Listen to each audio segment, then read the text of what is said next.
हम लोग इस प्रेम के बारे में चिंतन करें जो भगवान को अत्यंत प्रिय है, और अत्यंत प्रिय ही नहीं, एकमात्र प्रेम ही प्रिय है। केवल राम ही केवल प्रेम प्यारा, प्रेम प्यारा ही नहीं, केवल प्रेम। मानस में अन्य स्थल पर भी कहा गया, राम कृपा तस नहीं करई जस निस केवल प्रेम।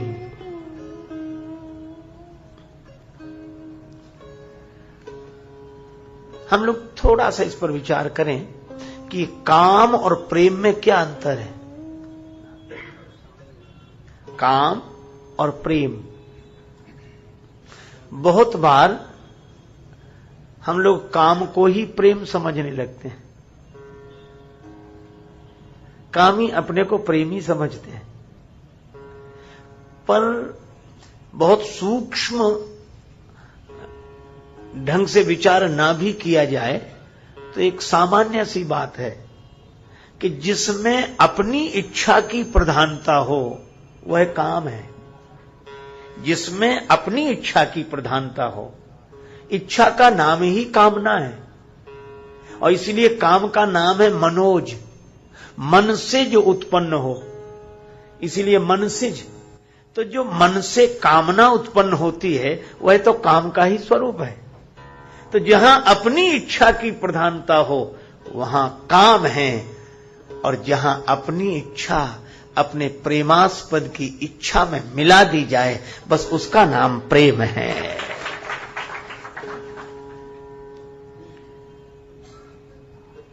हरम के पुजारी हरम चाहते हैं, करम के पुजारी करम चाहते हैं, न खुशी चाहते हैं न गम चाहते हैं, जो तुम चाहते हो सो हम चाहते हैं, यह प्रेम है। इसी को देवर्षि श्री नारद जी भक्ति सूत्र में कहते हैं, तत् सुख सुखित्व। हम जिससे प्रेम करते हैं, जो हमारा प्रेमास्पद है, उसका सुख हमारा सुख हो, इसका नाम प्रेम है। इस संसार की गतिविधियों पर नहीं अधिकार किसी का है। इस संसार की गतिविधियों पर नहीं अधिकार किसी का है। जिसको हम परमात्मा कहते ये सब खेल उसी का है। जिसको हम परमात्मा कहते ये सब,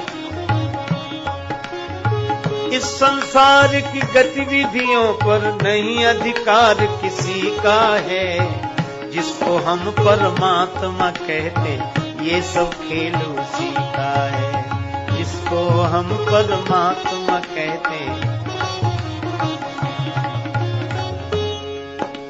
क्षण भर को भी नहीं छोड़ता सदा हमारे साथ में। क्षण भर को भी नहीं छोड़ता सदा हमारे साथ में। काया की श्वासा डोरी का तार उसी के हाथ में। हंसना रोना जीना मरना सब उसकी मर्जी का है। जिसको हम परमात्मा कहते ये सब खेल उसी का है। जिसको हम परमात्मा कहते ये सब खेल उसी का है।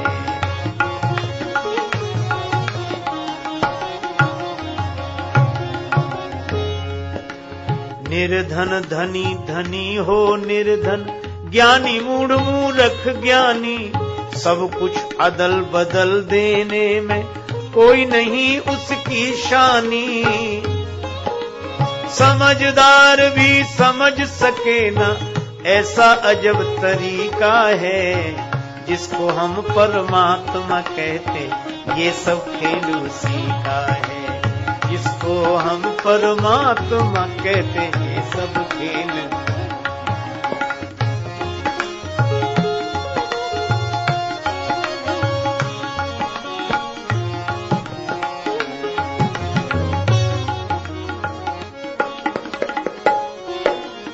मिट्टी काली भूमि पीली, हरे वन आसमान का रंग नीला, सूर्य सुनहरा चंद्रमा शीतल, सब कुछ उसकी ही लीला। समझदार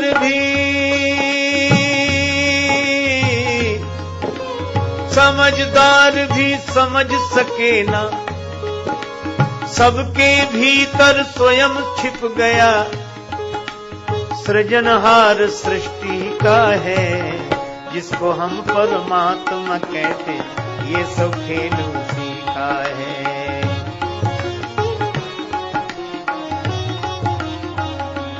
इस भजन की अंतिम पंक्ति में संदेश दिया है प्रेम का।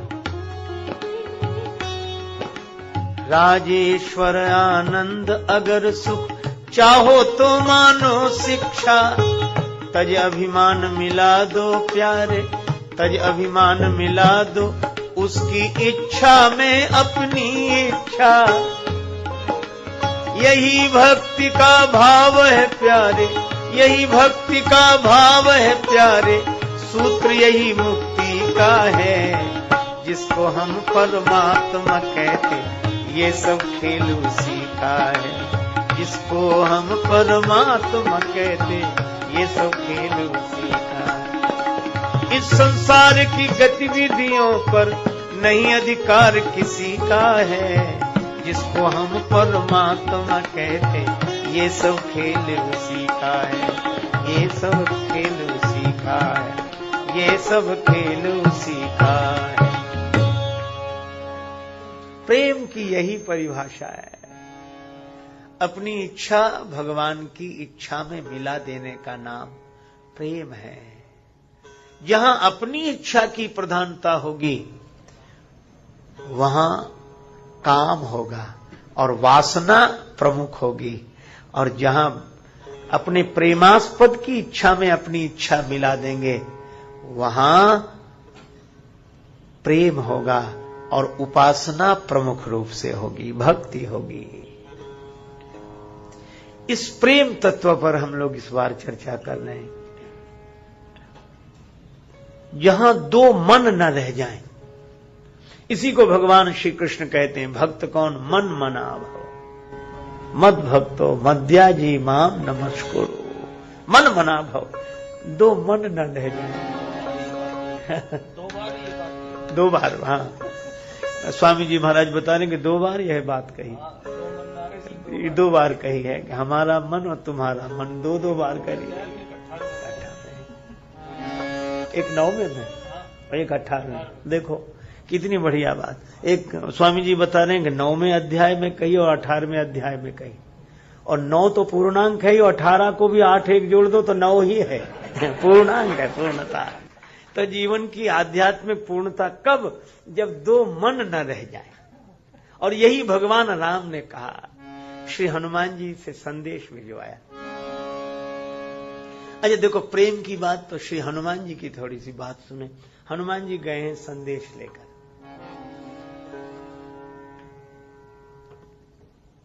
बहुत तरह की चर्चा की है, अंत में बोले, रघुपति कर संदेश अब सुन जननी धरि धीर, अस कही कपि गद गद भयउ भरे बिलोचन। श्री हनुमान जी कह देंगे, माता अब राम जी का संदेश सुनो। और उसके बाद हनुमान जी मौन हो गए।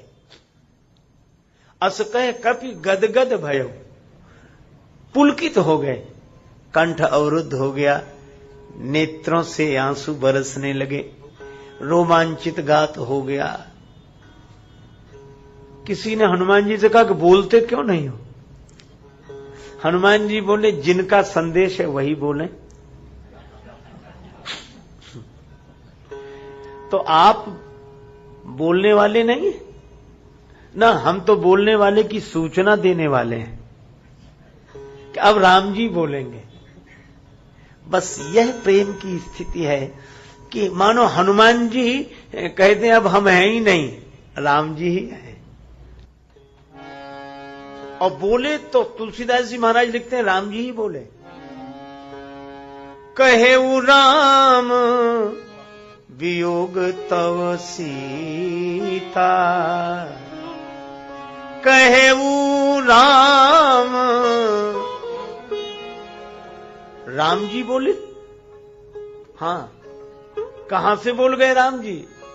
जासु हृदय आगार, बसहि राम सर चाप धर।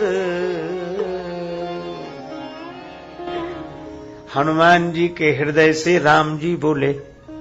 प्रेमी के हृदय से परमात्मा ही बोलते हैं। प्रेमी की पहचान क्या? कि जहां प्रेमी न रह जाए वहां परमात्मा ही शेष विशेष बचते हैं। हम तो रह ही नहीं गए। एक भक्त की लिखी हुई पंक्तियां मुझे बहुत अच्छी लगती हैं। उन्होंने कहा, नाथ यह है कैसा अन्याय, किया इस भांति हमें निरुपाय। छोड़ते बने न जग का मोह, बिसर पाता न तुम्हारा छोह। नदी सा दो कूलों के मध्य, बह रहा है जीवन आराध्य।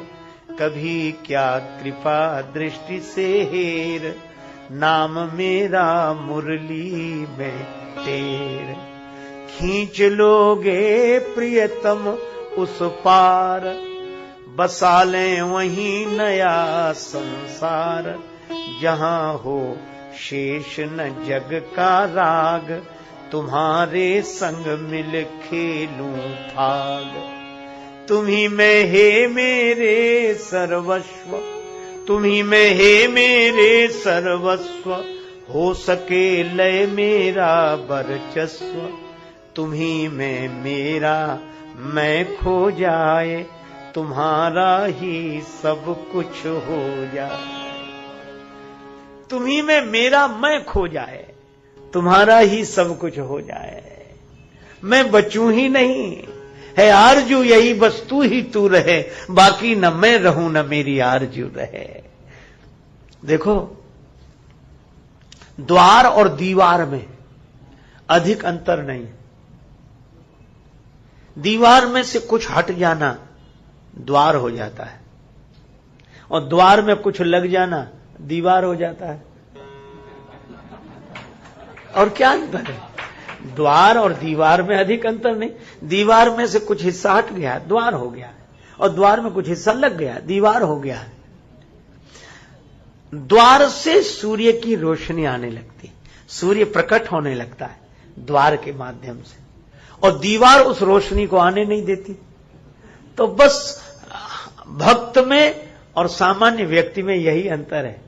भक्त द्वार हो जाता है और हम दीवार की तरह रहते हैं। सूर्य तो दोनों के लिए उगा है, लेकिन हमारे अहंकार का कुछ लग जाता है तो हमारा अंतःकरण दीवार हो जाता है, और अहंकार का कुछ हटते ही यह अंतःकरण द्वार हो जाता है, जिससे परमात्मा का प्रकाश प्रकट होने लगता है, वाणी प्रकट होने लगती है। इसीलिए तो हम लोग गुरुदेव के यहां जाते हैं तो गुरुद्वारा बोलते हैं। गुरुद्वार ही है, हरिद्वार ही है।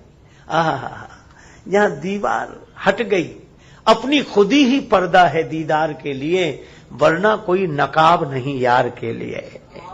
और ये पर्दा हटते ही ये दीवार द्वार बन जाती है। तो धन्य है वे जो द्वार बन गए हैं। श्री हनुमान जी ऐसे ही द्वार हैं, जिनके द्वार का अर्थ जिनके द्वारा भगवान अपनी अभिव्यक्ति कर सकें, ईश्वर की अभिव्यक्ति जिसके द्वारा हो। तो हनुमान जी ऐसे ही हैं कि उनके माध्यम से भगवान बोलते हैं। एक प्रेम की बात सुनाऊं। श्रीधाम वृंदावन में प्रेम दीवानी एक गोपी दूसरी सखी से बोली, अपने नेत्र में तो लगाया हाथ और बोली, सखी देखना ये कन्हैया के नेत्र कितने सुंदर हैं, श्री कृष्ण के नेत्र कितने सुंदर हैं। तो दूसरी गोपी बोली, बावली हाथ अपने नेत्र में लगाए और कह रही कि श्री कृष्ण के नेत्र कितने सुंदर हैं, ये श्री कृष्ण के नेत्र हैं कि तुम्हारे? तो उस गोपी ने जो उत्तर दिया वह बड़ा अद्भुत है। गोपी बोली कि पहले हमारे थे, तो तुम्हारे नेत्र ये कब से नहीं रहे? बोले जब से श्री कृष्ण को देखा तो देखत ही उन ओर वे आन बसे इन माही, देखत ही उन ओर वे आन बसे इन माही, अब ये नैना श्याम के सखी हमारे ना है, अब ये हमारे नेत्र नहीं है। इसी तरह नेत्र में वो बैठ जाए तो नेत्र उसके हो जाते हैं, और हमारे अहम में आकर वह बैठ जाए तो हम कहां रहते हैं? अहम नहीं रहता। भक्त अनन्य भाव से कहता कि तुम ही हो, और ज्ञानी उसी अद्वैत निष्ठा में बैठकर चिदानंद रूपः शिवोहम शिवोहम, मुझ में समा जा इस तरह तन प्राण का जो तौर है, फिर न कोई कह सके मैं और हूं तू और है। यह प्रेम की दशा। और इसीलिए हनुमान जी इतने अहम शून्य हुए, इतने अहम शून्य हुए, असकह कपि गदगद भयउ भरे बिलोचन नीर। और जब कोई सजल विलोचन हो जाता है, जब कोई भक्ति के कारण अवरुद्ध कंठ हो जाता है, तब उसके माध्यम से भगवान ही बोलते हैं। और दास हो तो ऐसा, भक्त हो तो ऐसा। इसलिए हनुमान जी जैसा कोई नहीं, भगवान भी इनके ऋणी हो जाते हैं। कपि से ऋण हम नाई, भरत भाई कपि से ऋण हम नाई, ऋण हम नाई, ऋण हम नाई, ऋण हम नाई।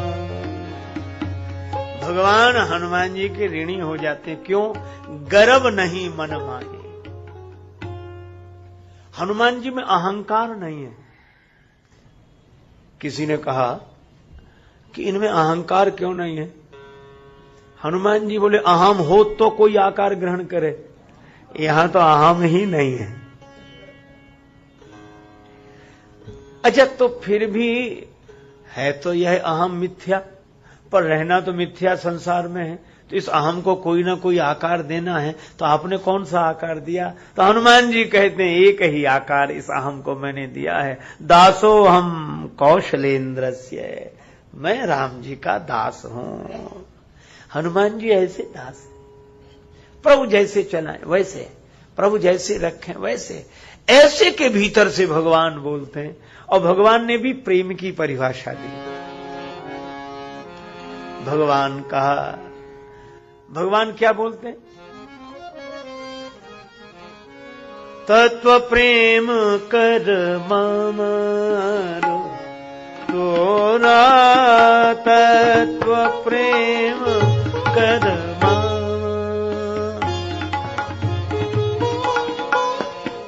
तत्व प्रेम कर मामा, अरु तोरा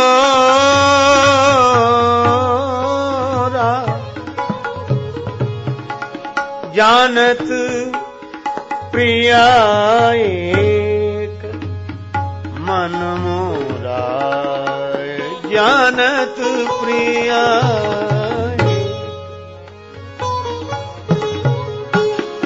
सो मन सदा तोए पाही जान प्रीति दस हेतने, माई जान प्रीत रस हेतने, प्रीति रस हेतने, प्रीति रस। भगवान ने जो बात कही वो बड़ी अद्भुत है। तत्व प्रेम कर मम अरु तोरा।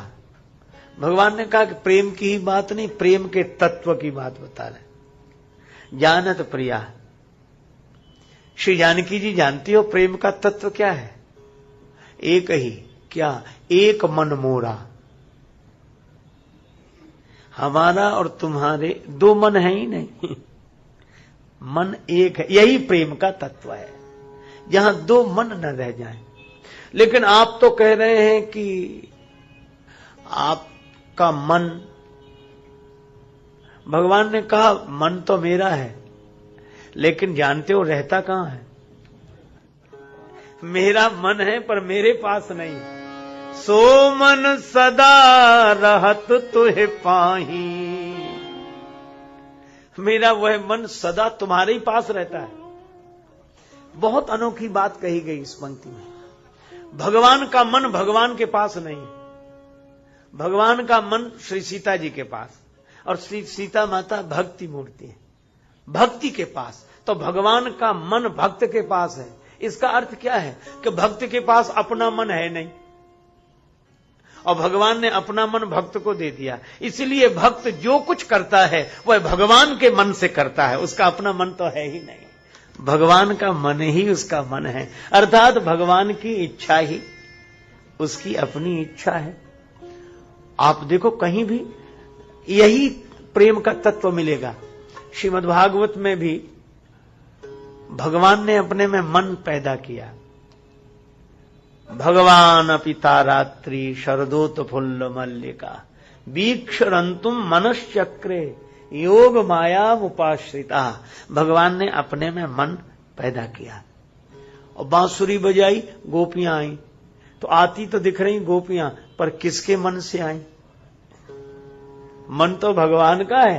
भगवान भी गोपियों का दर्शन करना चाहते हैं, और यह भक्ति की महिमा है। तो भगवान के मन से गोपियां आई। इसका अर्थ यह है कि भक्त के द्वारा जो कुछ भी होता है वह भगवान के मन से ही होता है, भगवान की इच्छा से होता है। यही प्रेम का तत्व है। भगवान कहते हैं सोमन सदा राहत तुहे पाही। इसलिए श्री जानकी जी आपके द्वारा जो कुछ भी लीला हुई वह हमारी इच्छा से हुई।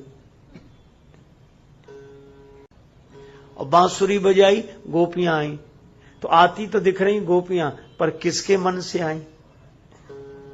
मन तो भगवान का है।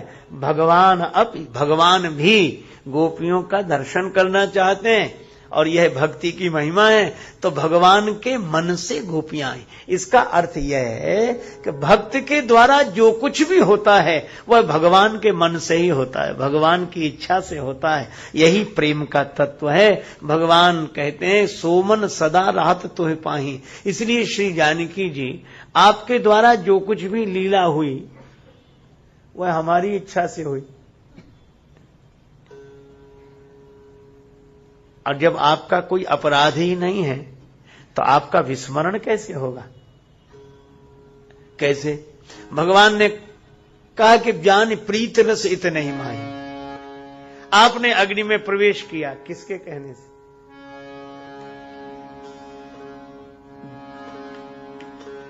भगवान ने एकांत पाकर कहा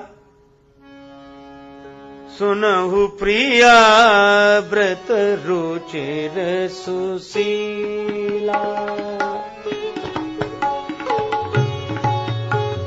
रुचिर सुशीला। मैं कछु करव ललित नरलीला, व्रत रुचिर सुशीला।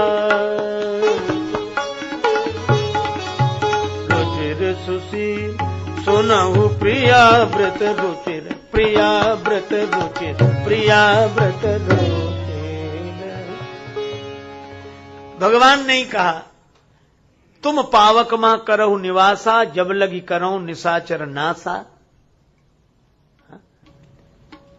श्री जानकी जी से भगवान ने कहा आप अग्नि में निवास करें जब तक मैं राक्षसों का नाश करूं। यह एकांत की योजना है। किसका मन है कि श्री जानकी जी अग्नि में रहें? श्री जानकी जी का मन तो भगवान के साथ रहने का है। आप विचार करके देखें, जब अयोध्या से चली तो यही कहकर चली राखिए अवध जो अवधि लग, जियत न जनी हई प्राण। हे प्रभु, मेरा मन है कि मैं आपके साथ वन में चलूं, मैं आपसे निवेदन करूं कि अयोध्या से भले ही श्री जानकी जी अपने मन से भगवान के साथ आई हों, लेकिन अग्नि में जो प्रवेश किया वो अपने मन से नहीं, भगवान के मन से। वे तो राम जी के साथ ही रहना चाहती हैं। और मुझे तो लगता है कि धन्य है जानकी माता, उनके कारण भक्ति का पाठ पढ़ने को मिलता है कि एक भक्ति यह है कि हम प्रेमास्पद के बिना न रह पाएं, भगवान के बिना न रह पाएं, यह भक्ति है। लेकिन उससे भी उत्तम कोटि की वह भक्ति है कि चाहे भगवान से भले ही दूर हो जाएं, पर भगवान की इच्छा में अपनी इच्छा मिलाकर वह कार्य करें जो भगवान चाहते हों। यह उससे भी उत्तम कोटि की भक्ति है। तो श्री सीता जी अपने मन से राम जी के संग आई हैं, पर अग्नि में प्रवेश किया वह तो राम जी के ही मन से। किसी ने कहा, श्री जानकी जी आप राम जी की इच्छा से अग्नि में प्रवेश कर रही हैं, तो अग्नि जलाएगी नहीं? श्री सीता जी बोली, अगर मैं प्रवेश कर रही होती तो जिम्मेवारी मेरी थी, पर भगवान कह रहे हैं अग्नि में प्रवेश करो तो जिम्मेवारी उनकी है। मेरे लिए अग्नि शीतल हो जाएगी, शीतल हो जाएगी। हां, कैसे? का एक काम करूंगा, शीतलता का जन्म जहां से हुआ है, शीतलता का जन्म, हां, गंगा जी से अधिक शीतल जल कहां, और गंगा जी का जन्म कहां से हुआ? जिन चरणन ते निकसी सुर सरी, शंकर जटा समाई, जटा शंकरी, नाम पर्यो है त्रिभुवन तारन आए, भज मन राम चरण सुखदाई, भज मन राम, भज मन राम, भज मन राम। राम जी के चरणों से गंगा जी का जन्म हुआ। अच्छा, अब एक बात बताओ, जब गंगा जी इतनी शीतल हैं तो राम जी के चरण कितने शीतल होंगे? तो श्री जानकी जी ने जब अग्नि में प्रवेश किया तो किसका स्मरण किया? प्रभु पद ही धरी अनल समानी,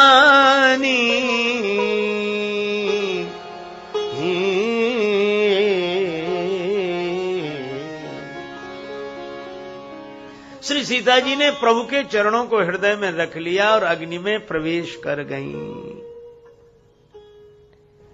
और कितना बढ़िया संकेत है कि बाहर से हम भले ही आग में रहें, पर भीतर भगवान के अनुराग से भरे हों तो बाहर की आग हमारा कुछ नहीं बिगाड़ सकती।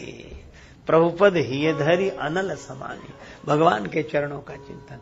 अच्छा, चरण से भी क्या आशय है? चरण चलने के लिए होते हैं, और भगवान के चरणों को हृदय में रखने का अर्थ क्या है? कि हम अपने चरण से नहीं चल रहे, हम तो आपके चरण से चल रहे हैं। आप जैसा चलाओ वैसा चलेंगे, जैसा रखो वैसा रहेंगे, यह भक्ति।